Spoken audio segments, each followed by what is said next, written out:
இவங்கெல்லாம் இவங்க நேரத்துக்கு வரலைன்னா இன்னும் 4-5 பேர் போகிறதுக்கான வாய்ப்பு இருந்தது. அதுக்காக நன்றி தான் சொல்ல. நான் பாராட்டு விழா நடத்துகிற நேரம் இல்லை, அவர் செய்ய வேண்டிய கடமை தான் அவர் செஞ்சிருக்காரு.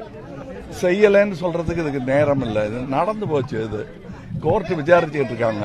நான் என்னுடைய வேண்டுகோள் என்னன்னா, மாண்புமிகு முதல்வர் அவர்கள் இதை ரொம்ப ஒரு தரமான பண்புள்ள அரசியல்வாதி எப்படி அதை நடத்தணுமோ, தலைமை எப்படி இதை செயல்படுத்தணுமோ அதற்கான எல்லா குணாதிசயங்களையும் காட்டியிருக்காங்க. அது எங்களுக்கு பெருமையாகவும் இருக்கு, அதுக்கு நன்றியும் சொல்லணும்.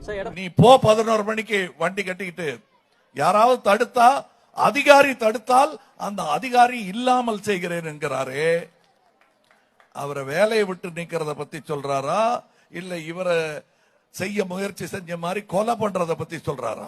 எப்படி பார்த்தாலும் நீ கிரிமினல், எப்படி பார்த்தாலும் நீ குற்றவாளி. உன் பேச்சில் இருந்து உன்னுடைய குற்றங்கள் வெளிப்படுகின்றன. கமலஹாசன் மாதிரி ஒரு அறவேக்காடு என்ன சொல்றோனே தெரிஞ்சுக்கிட்டு பேசணும். ஏன் கமலஹாசனுடைய வேட்பாளர் இங்க பேச சொல்லுங்க பார்க்கலாம். அந்த வேட்பாளர் இங்க பேச சொல்லுங்க, தைரியமா பேச சொல்லுங்க. இதனுடைய பின்னணியில பிஜேபி இருக்கு, இதனுடைய பின்னணியில அதிமுக இருக்கு. கமலஹாசனுடைய வேட்பாளர், பிஜேபியினுடைய வேட்பாளர், அதிமுக வேட்பாளர் இந்த தொகுதியில இதே செவந்தி வளையத்துல பேச சொல்லுங்க. நன்றி தான் சொல்லணும்.